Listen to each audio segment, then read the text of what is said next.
let's do it. Frontiers of the Mind. So this is an interesting one. This is like... I'm surprised no one's actually told me about this. This came out a couple of months ago, but it's like an analog horror... kind of like Hypnospace Outlaw, but like on a smaller scale.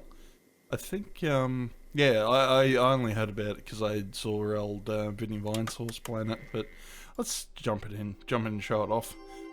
Didn't even get it right. You're supposed to double click on those icons. But yeah, this seemed to be very much like, you know, a lot of the interactive Windows 3.1 games I've played in my time. And I'm just like, yeah, no, this actually looks really, really cool. And I loved like all the little soundscapes behind it. Like you can hear the old school hard drive ticking over and the CD-ROMs spinning up. And yeah, no, it looked cool. But yeah, so I should point that out. Yeah, let's just start with about. Between 1987 and 1994, the British channel Network 7 broadcasted 112 episodes of the TV game show Maze Masters, an interactive adventure targeting younger audiences. We get any pictures? Oh, we can... Oh, there's like, is there a video or I get a... Oh, it's okay, so these controls don't work, you just hit the big button. I was wondering if there was going to be like, like movies or something. But I think that was the other thing that stood about this game, like the music is actually really good. But where do we get up to? Produced by Third Eye Pictures Studio during 8 seasons, Maze Masters was an adventure role-playing game staging groups of teenagers trapped inside a castle. Oh, we just get more pictures. Okay. And yeah, there's some spooky Photoshop accidents going on here. Bertram, the dungeon master, selected the adventurer who would put on a helmet which partially blinded them. In theory, this contestant could only see their own feet and nothing of the world around. Okay, more screenshots. Their 3 companions helped them from afar. Alright, so if this is looking familiar to anyone in the UK, this is based off an old 80s, 90s show, a real show they had back then called Knightmare. Knightmare with a K, and I've talked about it a fair bit as well. So the real show was called Knightmare, the Dungeon Master was called Treguard, and they actually got him to do a voice in another game I've been playing called Cryptmaster, which has been pretty fun. But, oh yeah, and he was the Guildmaster from Fable as well.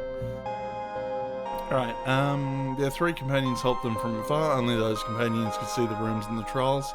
So that's kind of what it was, yeah, so the kid in the dungeon with the helmet on was basically just in a blue screen room, and they'd project, like, whatever real room he was in, and the kids would see it on the monitor and to kind of guide him around. Yeah, case in point, as you can see a bit there. Every episode followed the same pattern, although the riddles and studies could change. Only some parts of the show were aired. Hey, there's some spikes going on. And yeah, I love the fact that they like went to the effort of like making their own little... Yeah, all this artwork and stuff's really cool, and it does fit in with that, you know, Windows 3.1 aesthetic. The different sections of the CD-ROM explore the format and the backstage of the show. The different sections of the CD-ROM explore the format and backstage of the show. The idea is to shed a new light on the strange events which have been revealed afterwards. Just rando dude getting arrested. I will point this out too, like, I didn't want to play this all the way through, do all the secrets and all that sort of thing, because this is actually free to download on itch.io if you feel the urge for yourself. The names and last names of all the persons involved were changed and their faces digitally transformed. 5 years after the end of the show, the truth about the mystery surrounding Third Eye Pictures' activities has not yet been verified with certainty. Therefore, we wish to protect the anonymity of persons involved. Okay. And then we go back. Oh, and help does nothing, it just farts at us. Okay. Right, and yeah, we might as well go through it all. Players. Casting.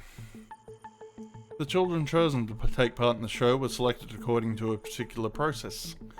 First they had to send a cover letter to the production, and to give a certain number of details such as their school reports, their hobbies, and the sports they practice, along with all their food intolerances and or medical treatments. Well, you can have both. You can have both of those. My personal child health record. He's got a tumour in the shape of a weird-looking teddy bear. That looks like knuckles on a finger for some reason. I don't know why. When their application was accepted via a standard letter, the kids were invited to go to the closest audition. In someone's fancy cottage, sure. Or maybe an apartment building, perhaps. Once there, they were introduced to the show's writers and to the members of the shooting crew. Then the casting directors would have them pass a test called the intuition test, which according to the witnesses was probably a sort of disguised Gansfeld protocol? Okay. It's like the old ESP shit they used to do. Okay. And that's a Gansfeld experiment. You shine a black light on them and then get coconuts and pretend to ride a horse, like in Monty Python and the Holy Grail, I don't know. The kids had to take a telepathy test involving cards covered with specific symbols, and during which they had to guess the Xena card chosen by their companion. Yep, lots of cards. That just looks like a fun board game, going by the way they've taken the picture there. The children always described this experience as a funny session, and apparently they never realised they were taking a cognitive test. Skipped a page. Did I? Oh no, hang on, what was the... I'm getting like subliminal messaging going on? Okay. In all likelihood, the kids' roles during the show were determined by the results of those tests. Where, I guess, you'd play some soccer, you do some science, you go for shit, or go for a panty raid or something, I guess, going by those pictures. Allegedly, the child with the lowest results was assigned to wear the helmet during the episode. Okay. Therefore, the choice made by the Dungeon Master was not arbitrary, it had been planned long before. Okay, they keep flashing up other images at me. Okay. A few days later, the kids would receive a phone call telling them if they were selected or not. Okay, the Dungeon Master. Bertram was a main figure in this adventure. He was both a companion and a potential threat. His objective was to help the players when they needed assistance and to make their journey harder if they sailed through the challenges. Okay. I remember they added that in later seasons. See that little eye shield, apparently. Yeah, to have like, instead of like rooms every time, it'd say, oh, there's like an eye in the eye shield that you can look through. And see him like walking through a forest or something. Righto. They're actually, there were like wall monsters in Knightmare that did trivia questions, and one of them was called Olgarth. I always preferred Granitas. He knew by heart all the rules of the game, and he had access to the solutions of all the riddles of the castle. As the Dungeon Master, Bertram controlled the game's rhythm. In case of conflict, he was the only judge entitled to decide. Oh yeah, old Pickle the Elf. Yeah, I remember that guy. This guy was apparently in Realms of the Haunting, which I haven't played, but I've watched like the Ross's Game Dungeon take on it a million times. I have it, I just never got around. Like, it doesn't have mouse look. That's a no from me, dog. However, several members of the studio asserted that he was wearing an earpiece during the shootings. Bertram is an iconic character of the show, and he left his mark on a whole generation of young viewers. Well, Hugo Might certainly did that. Although the investigation revealed that he knew nothing about Third Eye Pictures' doings, Bertram got himself noticed for other reasons. Several letters of complaint were sent to Network 7's headquarters reporting the fainting fits, migraines and headaches affecting some children. Look at my eyes. Yes. Those incidents mostly happen when the actor would perform the Bertram stare during the final shot of episodes. The stare was described by young viewers as hypnotical and terrifying. Several adults reported having similar reactions while watching those sequences. The Dungeon Master is the only character who was never replaced during the 8 seasons of the show. Nah. Ooh. Yeah, getting a little glitchy here, aren't we? Okay. Controversies. Oh, that build up in the music's pretty good, I'm not gonna lie. Right. During the game, the children seemed delighted, and it positively affected the show. Yep, they all look very delighted. Well, yeah, technically these guys were delighted, because I think these were one of the very few winners of Knightmare. It was pretty hard. Like, I think they had about 40 teams over 8 seasons, and only 6 of them won. Something ridiculous like that. The audience ratings were among the best of the channel, and the show even won several prizes, thanks notably to the wonderful work of the writers' crew and of the artists in charge of the show's artistic direction. Yeah, look at him go. Oh wow, they actually did like sculptures and shit for him. That's pretty cool. As for the different experimental protocols, sorry, this is a little bit late at night, but I should be spooked. I should be on edge, and I'm fucking yawning for some reason. As for the different experimental protocols, they were always so subtle and so well designed that there never was any suspicion, and they never disturbed the kids in the short and medium term. Yep, so chroma key in. At the end of each adventure, the kids would receive a certificate on which was written a text supposed to cleanse the different parapsychic suggestions which they had been exposed. Ooh, spooky. Although we do not know the exact number of accidents which occurred, 2 of them have been certified. First one involves prototype number 2. This version of the helmet made it possible to show the adventurer's mental health in real time. Thanks to captors connected to the pulse and to the back of a kid's eye, the software was supposed to display a face which could change color according to the stress level of the player. Well, this is actually like the kid's health rating. Apparently your health went down slowly over time, you had to eat food. But, yeah, interesting little graphics. Yeah, it did change over the seasons too. During one episode, the face suddenly turned into something gruesome, the skin peeling off on its own until there was nothing left but a sinister skull. Ooh. The kid wearing the helmet started to cry uncontrollably, and the episode had to be stopped in order to remove the device from the helmet. The second incident is even more striking, and apparently it was not related to the helmet itself, since no particular device had been integrated during this episode. In the course of a discussion with the Jester, the players suddenly had an important nosebleed beneath the helmet. Yeah, it's potentially dangerous if you got a nosebleed, but I wouldn't consider it important. Okay. I think the devs are French too, so yeah, probably English, no second language. Oh, that's a little disturbing, just to have the fingers there.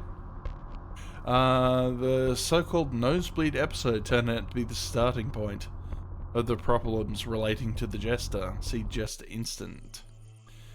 Alright, Bristol Kids. The cases of the Bristol Kids date back to the pilot episode, which was supposed to convince potential broadcasters to buy the show. The contestants were around 14 years old at the time of shooting. In 1986, they must be around 30 today. Hang on. 1986. Okay. No, I'm going by the dates. So they're saying that the CD-ROM came out in the 90s, because if the kids were 14 in 1986, they would have been born in, what, 72? So they'd be like, pushing, 40, 50 now. We ignored the protocols the players were exposed to, and it took several years for the disturbing photos to be revealed. The 4 young winners pursued brilliant studies right after the show, although they initially had low to middle grades at school. They all developed particular skills in biology and maths, so much that they skipped several years and joined special curriculums. This fancy looking, flavorful jello brains going on there. The most disturbing element is that the young people did not know each other before the show, and they did not keep in touch in any particular way after the shooting. Yeah, sure, you meet people, you move on with your life, don't know what the deal is. Eventually in 1996, the 4 former contestants were invited all together, and by chance, to the prize-giving ceremony of a mathematics award, and that is where they connected the dots. Yeah, sure. Okay, that's them growing up, I guess. Proving the connection with the show would ultimately involve some speculations, but their participation in the Maze Masters pilot episode is the only common point between these 4 gifted persons. No similar event has been reported with other contestants. What are you doing, mate? It's like Gabe Newell's reaching for a snack inside this guy's fly. Okay, well, there seems to be plenty going on. Yeah, we've done players. Yeah, characters. What other interesting characters were on this show? I can't even remember half of, like, the supporting cast. I remember this guy was like a monk or something. During their adventure, the groups would meet several allies willing to help them. During their... I just read that. In addition to the Dungeon Master, they could rely on the assistance of Muldor, the Chamberlain. He could be prankish and slightly terrifying, but he never refused to help the adventurers. Easily identifiable with his red gown and his crown of white hair, his help often appeared as clues related to the forthcoming riddles. The contestants could also walk into Selma the Shepherdess, a young woman lost in the castle too. She never clearly explained how she arrived here, but she would give the contestants advice and directions. The help of Cora the Sentinel could be determinant. This mercenary from the marches surrounding the castle knew all the weaknesses of all the entities abounding in this place. Yeah, there's something, like, off with the writing, isn't there? Like, it doesn't make grammatical sense, so it's either... yeah, written by someone who speaks another language, or potentially... I'm speculating about that. Now that, like, AI is becoming big, maybe they put the whole concept together with an AI and then did, like, artwork and stuff around it. I don't know. Yeah, either way, it's interesting. Like, yeah, I guess that kind of adds to the mystique of it. Other characters would appear occasionally. Garen, the apothecary, mischievous and wily. Elena, the Crimson Princess, the only bearer of the crystal rings. You also spelled... That's if you want to pop some crystal. That's how you spell that, buddy. It's got a Y in there. The character list is still long. Melvadesh, the groom, keeper of the dragon's eyes, King Khan's servant. Bhagat, the innkeeper, well versed in the gossips going around the castle. Oswald, King Khan's counsellor, compulsive gambler but faithful advisor. Sarkis, the shapeshifter elf. We do not know any of his other forms. Why the fuck do you know he's a shapeshifter then? Alright, now, here's me thinking I was going to get spooked, but this is just annoying me now.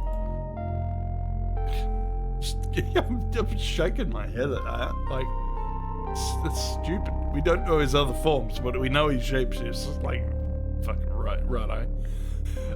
Mirjin, the wizard, descendant of the first druid, he was the only character who could bring a contestant back to life. Okay, enemies. We have enemies. Unfortunately, in Maze Masters, the enemies outnumbered the allies. In this section, only the human-shaped antagonists are listed, no other kind of creatures. See entities. Lord Fear was one of the most striking ones, as the final enemy the adventurers would fight in the throne room at the end of their journey. He was also Lord Fear in Knightmare too, I remember that. Yeah, look at him go. He ruled over several sadistic henchmen, blindly serving his dark ambitions. Aside from the Dark Lord, there was Queen Anagal, who could control the main entities of the castle. Well, what do you need Lord Fear for then? I don't know. His faithful servant and counselor was the Jester himself. As from season 4, Noir, Emibis viewed as a okay. Oh, alright. That's a little spooky. Okay.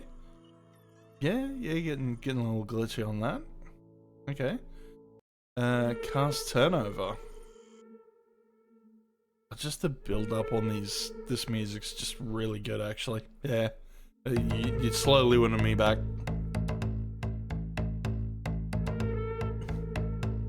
I might actually turn it down a little bit because it's I don't know if it's cutting off my audio or anything, but about there. That'll do. Although the incidents related to the cast of the show remain quite minor, they are no less noteworthy considering the evolutions discovered later. It appeared that some actors got so lost in their roles that they were unable to break character. The actress playing Liliana was found asleep on an unsaddled horse somewhere in London suburbs. This chick 100% looks like she'd get up some mischief though. I probably did, you know, bit of wacky tobacco beforehand and just took clothes off, went nuts. Like, that's the thing as well, like if you're going to ride an unsaddled horse and you're a woman, you might as well do like the full Lady Godiva cosplay, I guess. And the performer playing Watan the wizard set his garage on fire while trying to find the Philosopher's Stone. Okay. Yet the cast turnover certainly remains the most curious element. Except for a few rare exceptions, most of the actors refused to keep their roles after their first shooting. Many reasons were mentioned, but the most common one was related to issues with catering on the set, and in particular with the presence of something in the meat. Oh. Yeah, okay. And, we're on to the Jester incidents. Okay, it doesn't seem like we can do much. There apparently is a code for this. I'm actually intrigued to know what the deal is with the Jester incident, so I'm gonna quickly look that up. Yeah, because there's a whole... Yeah, there's like hidden stuff that you're kind of meant to search for it and unlocks other stuff, but yeah, I'm feeling a little CBF. Where's this code though? I don't know, that's for the credits. Solutions to locations. Okay, someone's... Now, don't have to give me a hint, just give me a code. Yeah, and it seemed like everyone was having issues with, yeah, I had issues capturing this. I had to turn off my 4:3 ratio, which was a little weird. Spoiler alert, but it's all in French. Yeah, yep. That's a creepy sounding Jester, I'm not gonna lie. Try another tack. Frontiers of the Mind, just code. Eventually learn how to type in code. No, someone's... I mean, I could just cheat and like look up Vinny's playthrough, because I think someone did give him the Jester code. I mean, it's fair enough, like he's watched my stuff before, so yeah, that's... Just give me 2 seconds, I'll bring that up. I can't even remember where it was either. Hang on. Oops, if I spell it right. Right, Frontiers of the Mind, I'll just put it on quietly. Where'd they get up to? Yeah, there was a whole thing with the codes. Did they do the Jester instant is the question. Don't know if they did or not. Oh yeah, you found a little weird maze. It's one of the extra things. Oh no, here we go, here we go. Just see if he actually does get the code right. There's certainly some spooky shit with the jesters going on. Yeah, I think, yeah, because if you just press the button, you just get creepy jesters. And just, yeah, yep, a little bit of broken creepy stuff. Yeah, alright, hang on. If we go back, it's probably, yeah, there's a certain order you gotta do this in. What do you reckon, Vinny? Drop the code. But yeah, I enjoyed this a lot. I don't know if we're gonna. Oh no, they didn't. Yeah, Vinny didn't get the code. I don't think. Yeah, no, I'll see if I can like work out hints for it or something. We'll see how we go. Yeah, just intrigued to know what the deal is with the jester incident. Alright, so rooms, safe rooms. Oh yeah.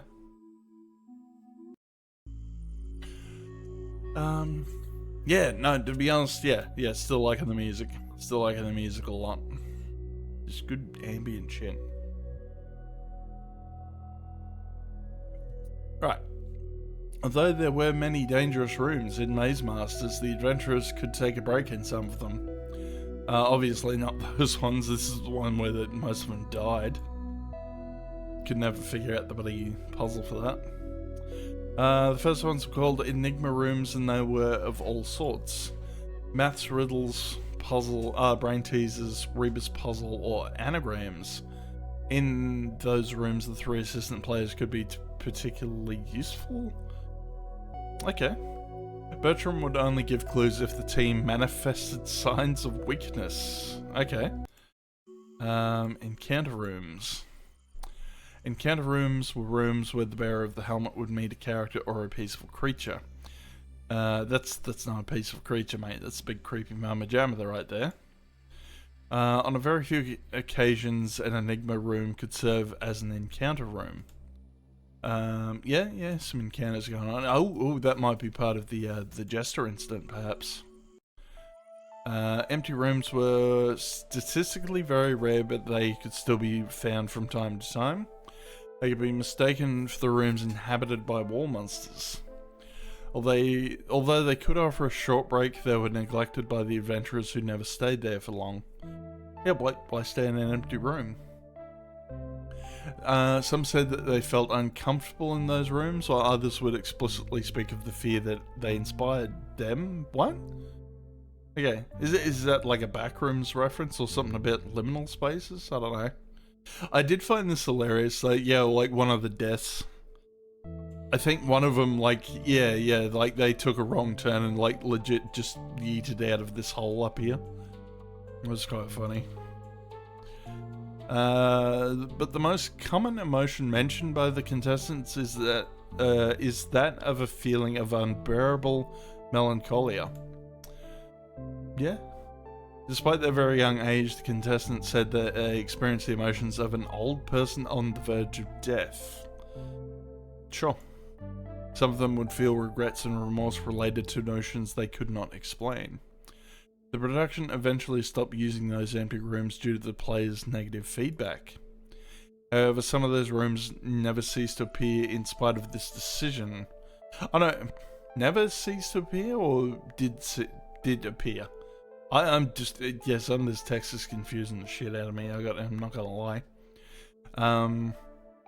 Triggering, okay, and they appeared and it triggered a wave of panic and confusion amongst the production crews. Right.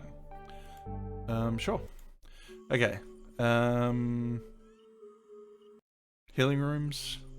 Healing rooms were rather rare but appreciated when they appeared. They gave the adventurers a few precious health points, and without them some teams would have probably failed.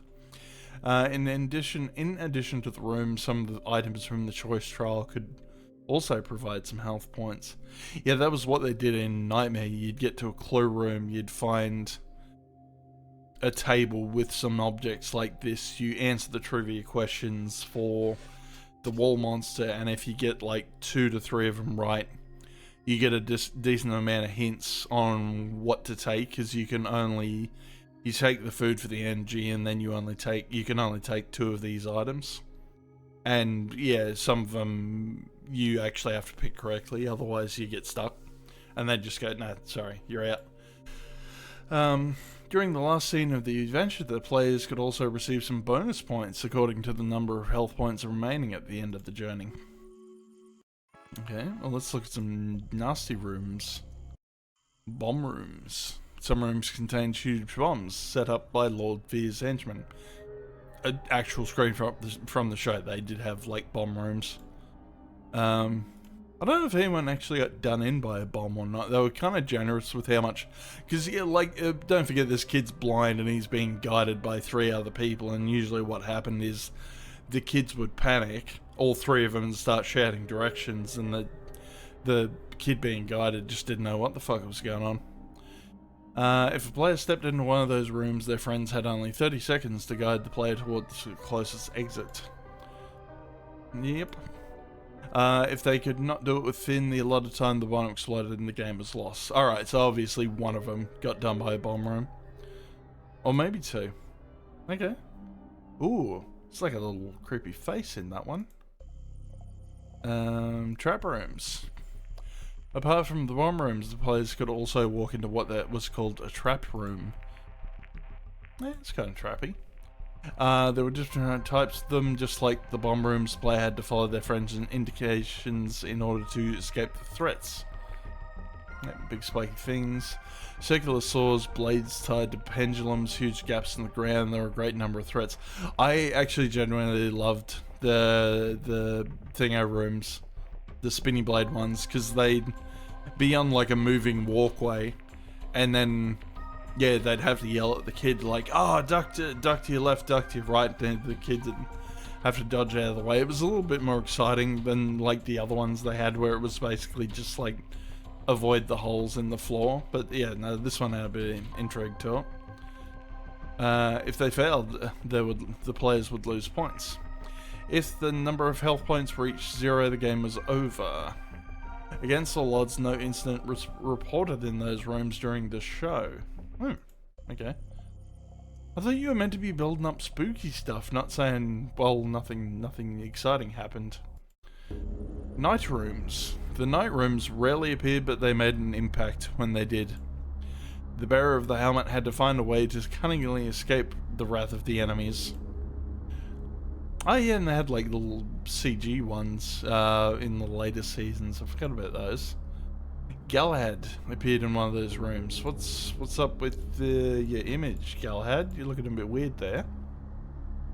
So far, the production crews have asserted that they still ignore how the statue displayed in the headquarters hall had appeared. What kind of mechanism brought it to life? Sure. Even if contestants' injuries were harmless, this event is one of the reasons behind the show's cancellation. Sorry. Yeah, still getting thrown by the writing in this. Random rooms. The random rooms are at least the least documented rooms, since none of them was aired on TV. Were aired, mate. They looked more or less like normal rooms, and the only feature that would set them apart was the apparition of specific enemies in those rooms.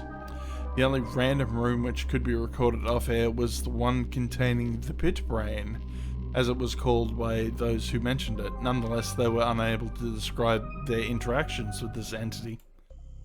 Okay. Yeah, spooky rooms. Anything interesting with color rooms? Green rooms. The gameplay of the green rooms was particularly distinctive. When a contestant stepped into one of them, they had to roll a dice. The dice itself would then appear in the room. Yeah, that happened in the later seasons too. When a contestant no, you just didn't read that.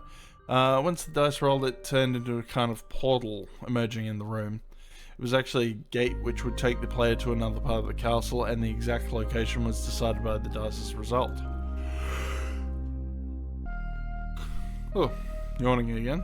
This mechanism appeared in several episodes. During one episode in season 3, the portal apparently opened a gateway to a dark and terrifying dimension. This place was systematically called the Dark Place by all the contestants who came back from it. This incident happened twice during seasons 6 and 8. Okay. You are entering my dark place. I'm Garth Marenghi. The feelings described by the contestants express sudden and frightening existential angst, which would follow them until the last scene of the adventure. See Healing Rooms. The contestant who went to the farthest point in the heart of this dimension found what would seem to be a watchtower. He mentioned a dreadful presence overlooking from the tower, but he remained unable to define it. Alright. Oh, and the rooms all do different things? Okay. Red rooms were located in a zone called the Stomach, a kind of organic mental hell designed to try the contestants' nerves.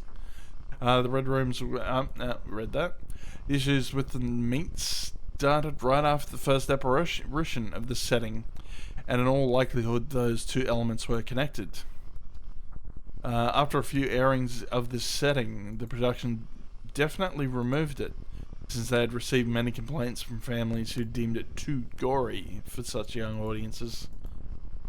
Why am I getting like little poppings in this audio? It's weird. Oh, that's a little creepy. Oh, that's, yeah, that actually probably would have been too disturbing for Knightmare, but yeah, that's like photoshopped or something. That's a little creepy. Just don't want us to look at yellow rooms. Okay. Got this shit, this is starting to look like Cruelty Squad now. Okay. Can't enter the yellow rooms, apparently. Yeah, there's supposed to be like little clues and stuff, like little dots that give you clues on where you're meant to click on certain things. Yeah, no one's really... I don't know, I guess this game hasn't gotten enough attention to warrant like an actual walkthrough or anything. Well, that's a little creepy. Up to now, the blue rooms had remained mysterious. Okay, so... oh, no, never mind. Created by Jay. There's some sort of mental trial which could only be crossed with a substantial mental health. Hello, Red Hat. How you doing? The blue rooms would trigger particular visions related to a dizzying dimension reminiscent of brutalism. Not sure what's going on with this UI, Red Hat. Because I play a lot of Windows 3.1 games normally, and it's like this. That's sort of what intrigued me about this game. It's pretty much like the old UIs you get in those sort of games. This has certainly been a weird one, that's for sure. Every contestant, even remotely fragile, could only stay there for very few moments, and then they all mentioned a heavy feeling of sadness. The corridor leading to this dimension is in itself a challenge to cross. Notably, there were cruel imps and a horrible giant with a distorted face. That's this distorted giant face, sure. Well, that's it. Yep, that's been photoshopped to make it much more creepier. Okay. If the contestants manage to avoid them, they could step into the zone. Several images have been recorded, but their content makes every attempt to analyze them useless. Love the little light at the bottom. Yeah, it's working. I think that's what drew me into the music's got it very creepy and ambient. Jay's pages on this matter seem to have disappeared from his research notebooks. Ooh. Alright, now they're getting some... oh yeah, another thingo room. Okay. Well, that was... yeah. Some creepy rooms in there. Secret rooms. Dark rooms. It's... oh. Doesn't want to go... it's too dark in the dark room, apparently. You want to let me out of here? I wonder if there's a way past these. Yeah, there's like certain things we've been clicking on that have been like locked off, and I think there's like little puzzles or something you have to solve. Oh yeah, meat rooms, sure. This section addresses one of the strangest mysteries surrounding the show. Right after the first jester left, a certain number of events happened, all meat related. Apart from the panic concerning the catering, several rooms in the castle were found packed with pieces of rotten meat, taking the place of the props that were supposed to be there. Oh, cheeseburger room though. Damn, no, it got me hankering for cheeseburgers now. I'm keeping an eye out. Oh, okay, that's creepy. Just eggs with like bloody heads inside them, sure. Even if the crew were in charge of the scenery denied everything, the events blew out of proportion in increasingly troubled ways. The production even had to install security cameras on the set in order to try to identify the culprits, but it remained useless. It would seem that the meat appeared on its own. Apparently, the radical decision from Season 6, introducing three-dimensional sceneries, put an end to those manifestations. Oh, it's where you get the actual chicken from KFC. It just, like, appears from a creepy meat direction, you reckon? Yeah, I could see that. I've known like KFC for donkeys. I'm actually a little sick of looking at rooms. Let's have a look at like what else we got. I honestly wasn't gonna spend a whole lot of time on this, but yeah, let's at least push and like get through everything. Entities, wall monsters. Wall monsters were very special features of the show, and we find very few similar examples in other bestiaries of legendary creatures.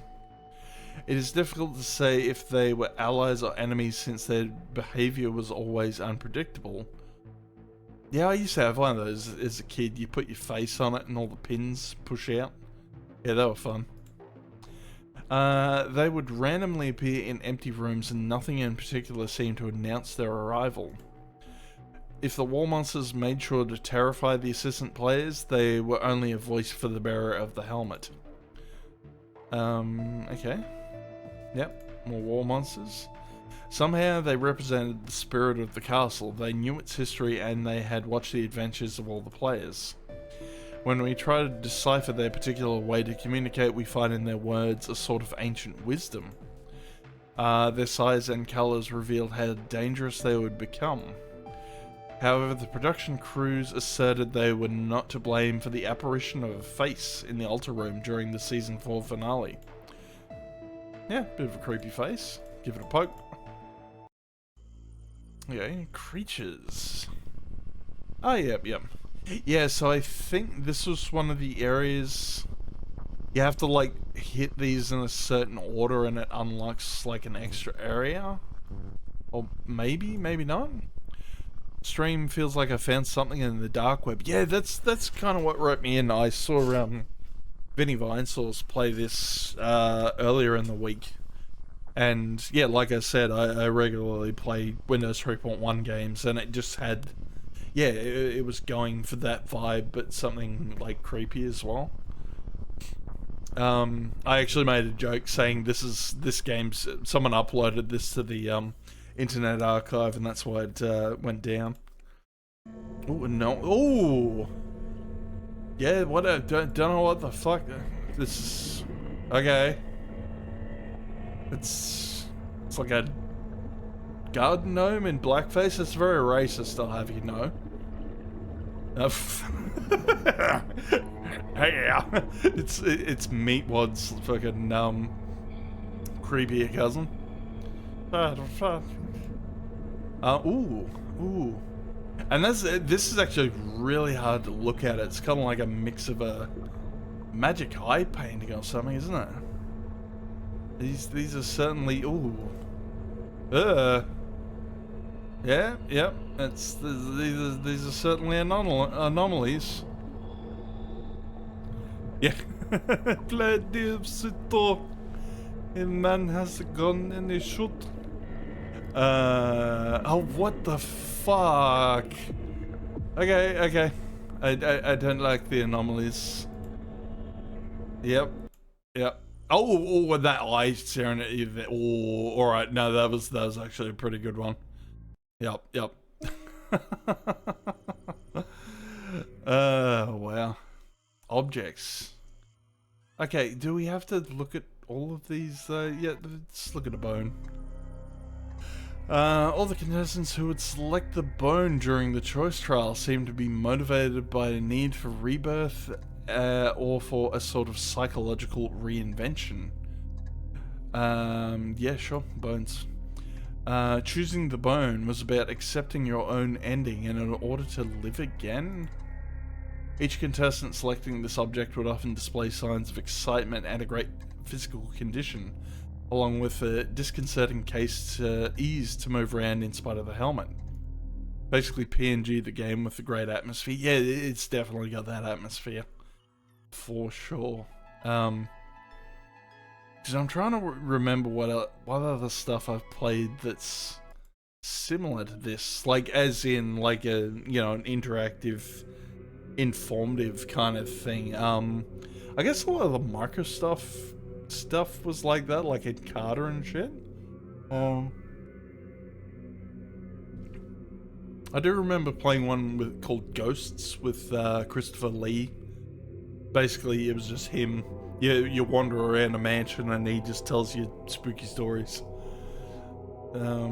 Experiments though. Okay, so we're getting into the nitty gritty of what's going on behind the scenes. Yeah, this I want some more lore in this shit. What's going on behind the scenes?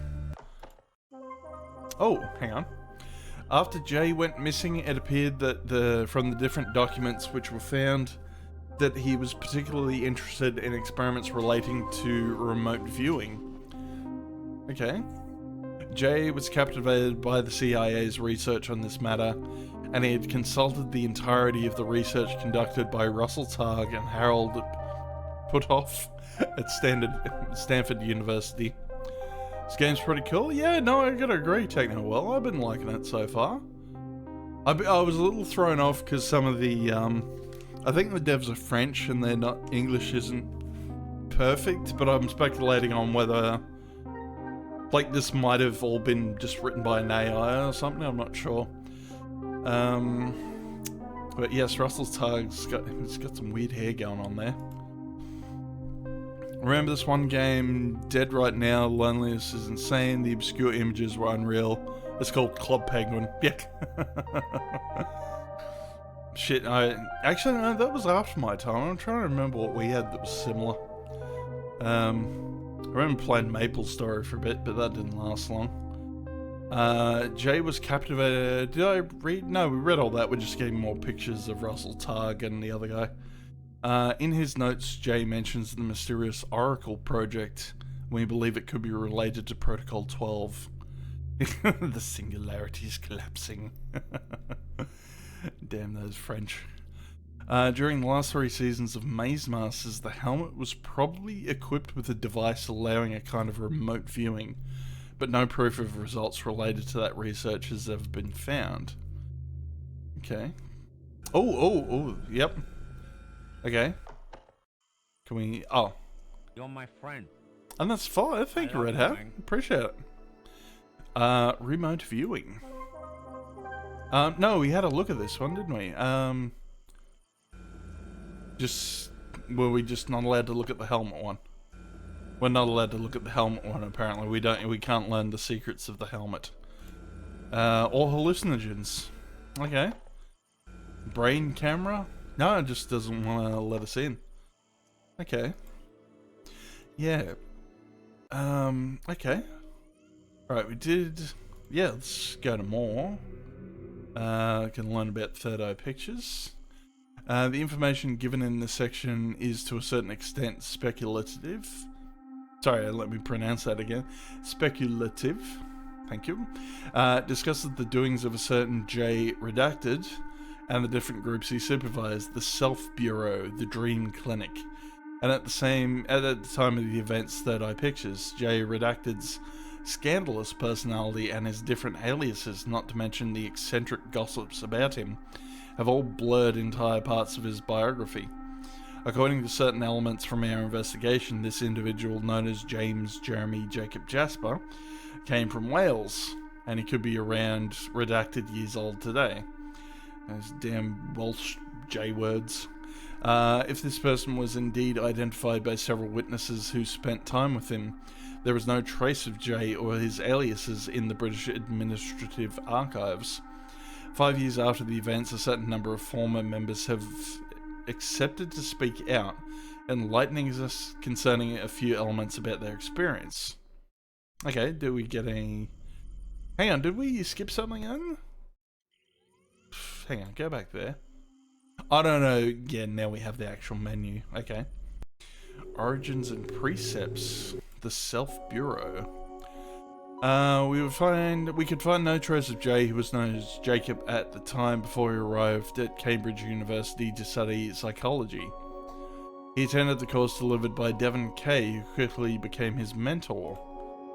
As a specialist of altered states of consciousness, he taught Jay the fundamentals of parapsychology. We ignore the true extent of their collaboration, but it became more than an academic one. Jay would spend all his time in the teacher's lab, and he had to retake a year on account of his many absences. 4 years later, Devon Kay was diagnosed with a rare disease and left the academic world. Jay was described by his classmates as one of the best in their group, but also as the strangest one. Oh, okay. For instance, he had no doubt about the scientifical validity of extrasensorial perceptions, ESP, and the models of their practical application. He was often described as an unfriendly man, and yet a little group of students would always spend time with him, okay?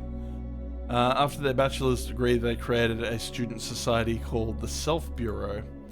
Due to the nature of their experiments, which the university has never wanted to reveal, the young members of the Bureau were sent down right before their PhD viva? That's... okay, that makes sense to me. Okay, everyone's there. The members of the Bureau moved to Birmingham, and there was no sign of them for a while. Okay. Kind of want to skip ahead a little. Just, yeah, it seems to be plain to look at. I didn't want it to run, like, yeah, I don't want it to run on too long. We still got Fear to play. Can we fiddle with the TV remote? We cannot. As soon as he came back to the United Kingdom, Jay put a lot of money in different kids' TV programs on cable channels. Here are a few noteworthy examples. The Crankies electronic comic, Galloping Galaxies, Ghost Train, The Computer Program, Alphabet Zoo, The Trapdoor. That's an actual fucking show. Like, if you're gonna, like, spoof, you know, an alternate history, like, make up your own bloody shows. I love The Trapdoor back in the day. But where's my breakfast? Terror Towers, Alias the Jester. Okay. So TV production, movie production. Oh, Third Eye Movies though. Between 1990 and 1995, Jay funded through his affiliated company called Third Eye Movies 8 feature films, thanks to the benefits collected with Maze Masters. Most of them were immediately released on VHS and they can no longer be found. Although all of them are horror movies, we can notice in the course of the years a shift towards an increasingly gory and deviant content, a surprise choice for a production studio specialized in kids' TV shows. You can click on the tape to see some of the photograms from each movie. Okay, so he's done some, old Jay did some video nasties as well, apparently. Meatballs. Okay. Yeah. So yeah, I've got a sneaking suspicion these stills have also been taken from, like, real horror movies. Case in point, this is from, I'm trying to remember the name of the movie. I think it was called The Dungeon Master. But it has a line in it. You may have seen it on the start of Mythbusters, where Adam Savage goes, "I reject your reality and substitute my own." It is actually legit from this movie. I think it's The Dungeon Master. I can't remember, but this guy's Richard Mole. He was in, like, Scary Movie 2. Voiced Two-Face in, like, Batman animated series and shit. Oh, hello. You've had a time. Okay, Meatballs, Prison Kill. Oh, really? Ooh, a rubber gun. Yeah, I watch it because I love these, like, cheesy low budget ones for the most part. I forgot the actual name of the movie, but the main character was a guy called Manborg. And yeah, they fight bad guys. There's like a ninja. like it was a trip. It was a trip and a half, that movie. Yep, eyeballs, blobby guy.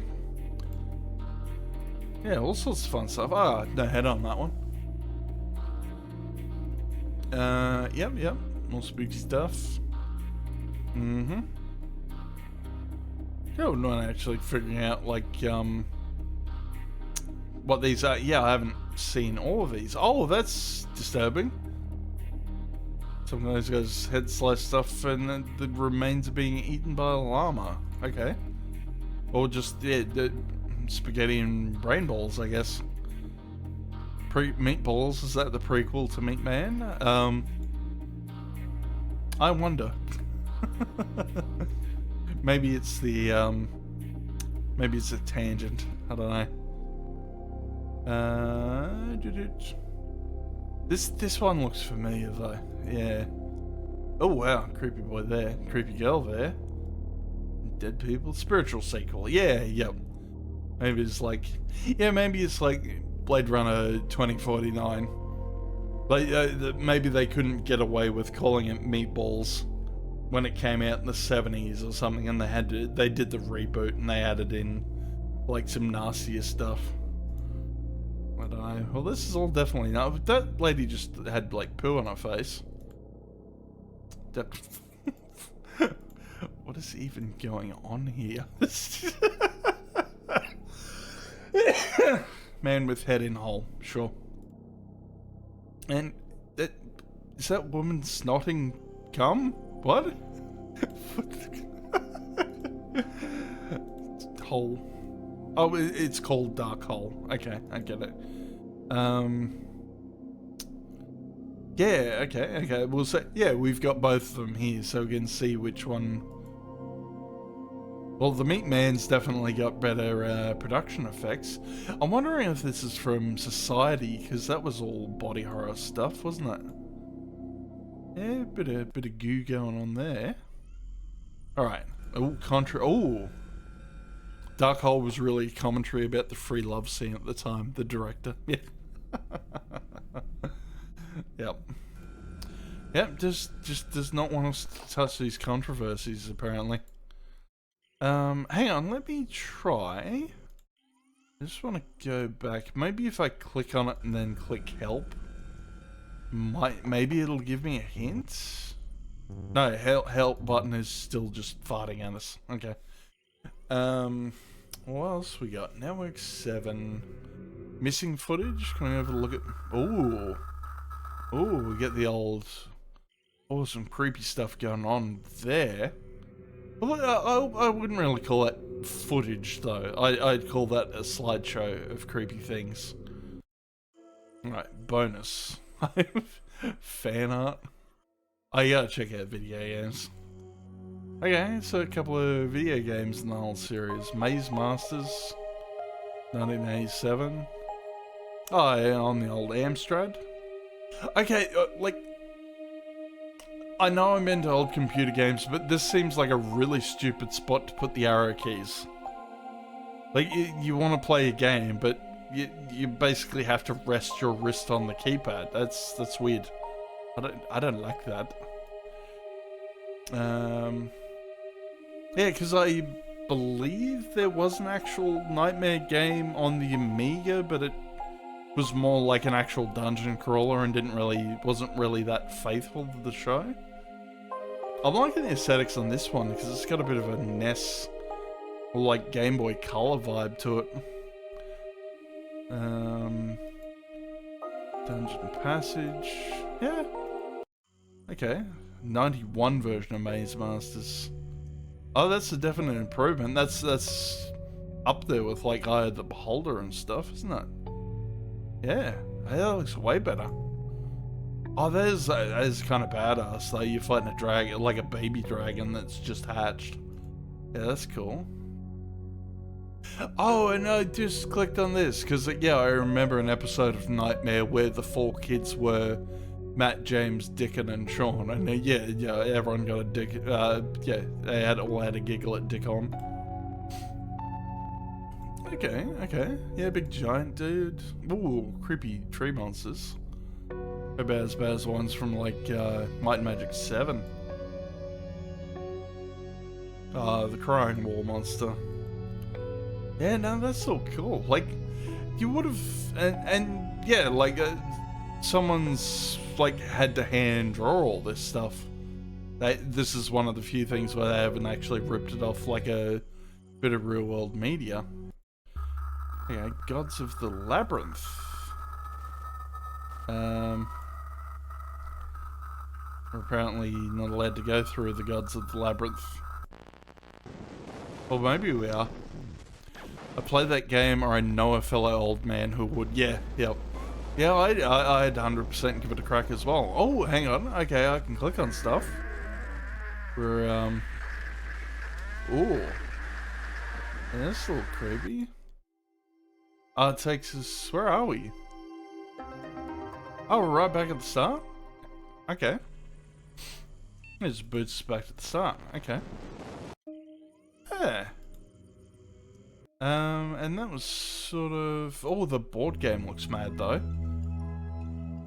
Okay. Well, I grew up with Hero Quest, and this is definitely not Hero Quest. This is something more you'd play in like the, you know, early 80s, late 70s or something. I mean, I'm sure it's fun, but yeah, it just doesn't look as cool. Oh, it even has like little close-ups on the tokens and stuff. Yeah, righto. Yeah. Yeah, what's in credits? Okay, yeah, apparently. Yeah, so this was how you accessed one of the secret areas.